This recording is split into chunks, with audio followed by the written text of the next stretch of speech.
미래통합당 일각에서 제기되고 있는 부정선거 이야기를 잠깐만 해볼게요. 부정선거 그게 되게 웃긴 게 일단은 사전투표한 개봉을 빌미로 이야기하는 거예요. 대략적으로 보면은 사전투표하면 이렇게 개봉이 되는데 뭐 얘네들 그 주장이 이런 거거든요.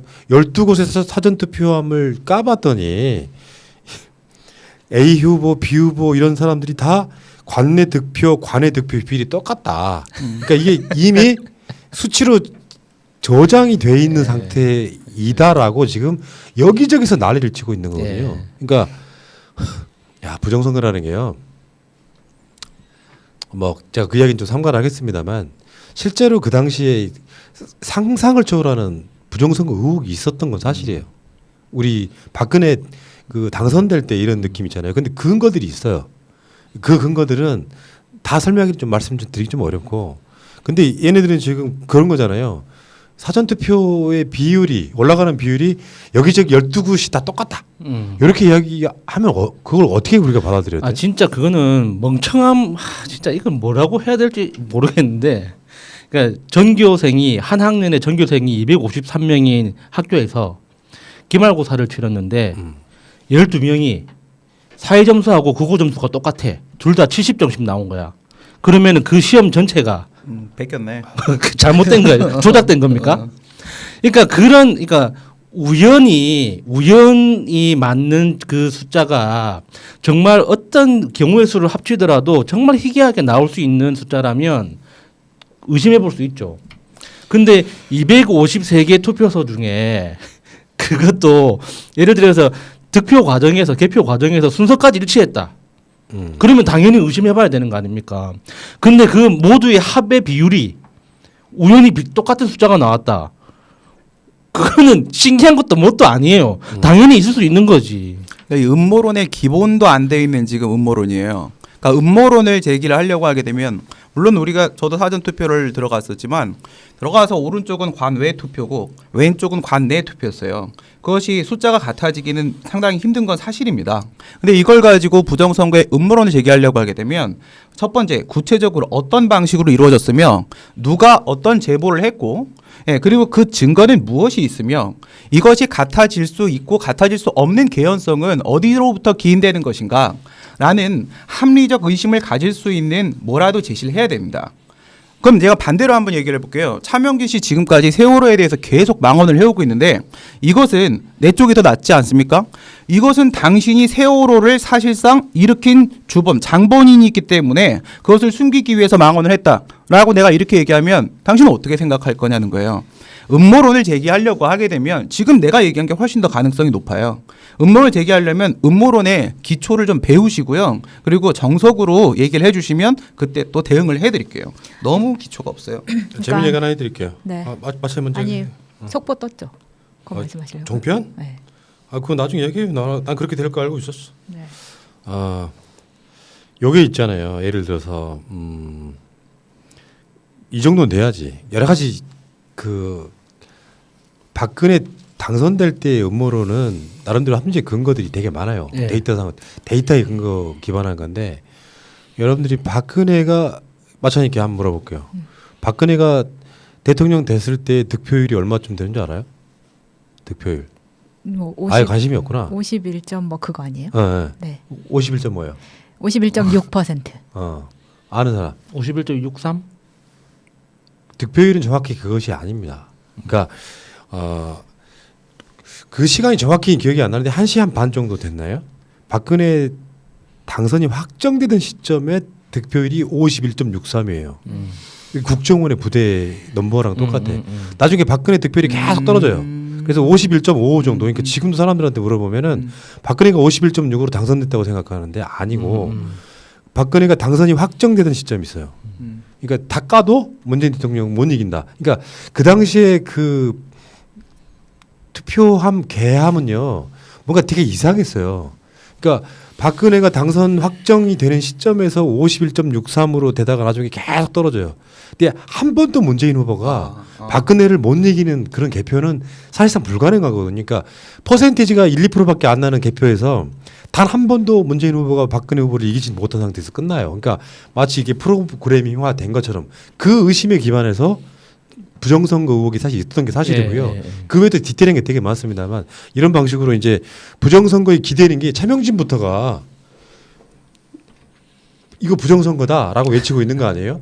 그러니까 문제는 자신들이 진 이유를 원인을 그간의 자신들의 정당 활동 이런 데서 찾아야 되는데 그 문제를 찾지 않고 계속 부정선거의 이야기로만 이야기하고 있는 거거든요. 그러니까 부정선거를 진짜 정말 힘있게 주장을 하려면 미리 감시부터 했어야지.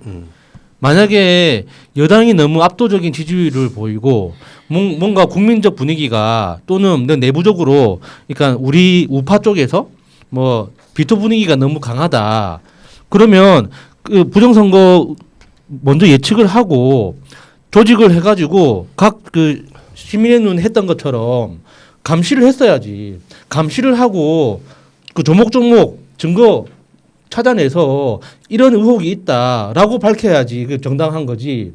다 집에서 처자빠져 있다가 결과 딱 보고 나와서 이제 부정선거네 만회하면 누가 들어주냐고 그거를. 그러니까 이게 이제 차명진부터 그렇고 대전 시당 같은 경우는 아예 전체가 다 선거 불복한다고 하는 거거든요 지금. 그러니까 선거 불복을 하겠다는 마인드는 왜 이런 거 있잖아. 시험을 보려면 공부를 열심히 해야 되잖아요. 공부 안 하고 팅팅팅 놀았어. 성적이 안 나왔다고 이 시험 무효라고 주장하는 거랑 똑같은 현상인 거죠. 그러니까 이게 지금 그러다 보니까 패배의 원인을 자신들한테 돌리는 게 아니고 남 탓으로 돌리면 바뀔 수가 없는 구조가 돼버리는. 앞으로 공부 안 할 거예요. 그러니까 소위 말해 이준석이 그것 때문에 그런 거 아니에요. 일부 유튜버들의 주장에 휘둘리니까 니들은 안 되는 거다 이렇게 표현하는 거잖아요. 나는 진짜 농담하는 게 아니라 차라리 이준석이 비대위원장 하는 게 낫죠. 그 정도 마인드 갖고 있는 사람. 그러니까 지금 돌아다니는 어떤 자료에 의하면 뭐 인천 지역 같은 경우에 민주당과 미래통합당의 비율이 63.22 대 36.78 그리고 경기 지역은 민주당이 63.14 통합당이 36.86 그리고 서울은 민주당이 63.64 통합당이 36.36 이렇게 63대 뭐 36 몇 이렇게 근소한 차이로 계속 비슷한 비율로 되어 있기 때문에 이게 안 그러면 다 똑같아야지. 부정선거다. 그렇게 지금 판단을 하고 있는데 저는 이 자료를 보면서 웃겼던 게 또 하나 있어요. 서울 지역의 20대만 따로 구분한 그 표에서는 더불어민주당과 비교를 새누리당이라고 했더라고요. 그러니까 통합당이 아니라 새누리당이라고 적은 오타인지 뭔지 모르겠지만 그 자체가 이 자료의 신빙성이 그리고 이 자료를 돌리면서 부정선거라고 주장을 하고 있는데 그거는 본인의 유권자들이 두 번째 칸에 찍어주세요라고 말하는 수준 정도로 이해를 하고 있기 때문에 이런 부정선거라고 주장을 하는 거라고 생각합니다. 그러니까 대개 비율이 비슷비슷하다고 하면요. 수도권의 비율도 거의 비슷비슷한 거고 예를 들어서 모든 선거구가 숫자가 똑같다면 그건 그러니까 불가능한 이야기잖아요. 예. 근데 그런 상황에서 지금 대충 비율이 비슷하다고 부정선거라고 말하는 건 웃긴 거 일고의 가치도 없다고 보는데 요거 있잖아. 김소연이라고 왜 대구에 일본에 출마했던 친구 하나 있었죠. 대전 시의원 하다가 그때 박범계 의원 쪽과 무슨 마찰이 있어가지고 국민의당 쪽으로 넘어갔다가 이번에 미래통합당으로 출마한 젊은 친구 하나 있어요. 얘도 부정선거를 외치고 있더만.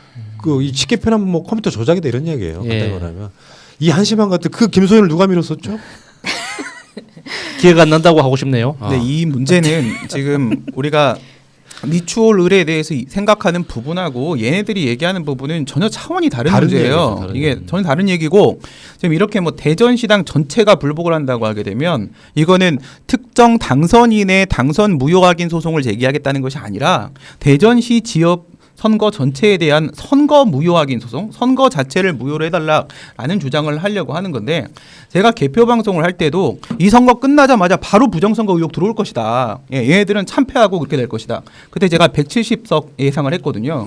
근데 이건 뭐 예상대로 움직이고 있는 건데 니네가 말하는 관내와 관외 투표라는 이 사전 투표 부분이 이게 전국적으로 이루어진 거라는 거예요. 대전 선거라고 해서 대전에서 이루어진 게 아니잖아요. 그렇죠. 전국에서 네. 그러니까 사전 투표가 맨 마지막에 개표될 수밖에 없는 게 저기 제주에 있는 게 대전까지 오는데 시간이 걸리기 때문에 맨 마지막에 며칠의 차이를 뒀음에도 불구하고 맨 끝에 개표를 하게 되는 거거든요. 그럼 이걸 가지고 선거 소송을 제기해서 막아보겠다고 하게 되면 전국에 있는 모든 투표함을 다시 다 까겠다는 얘기가 되는 거예요. 그렇죠. 이건 말도 안 되는 지금 주장을 하는 거죠. 그러니까 이거 수학적으로 계산을 해봐도 이 복잡성이 너무 높아요. 조작을 하기에는. 그러니까 전국에서 동시에 사전 투표가 그러니까 우리 동네가 아닌 동네에서 투표를 하게 되면 그 투표함을 까서 지역별로 분류를 한 다음에 그 지역 투표소 그러니까 개표소에 다시 보내서 그 합산을 하게 되잖아요.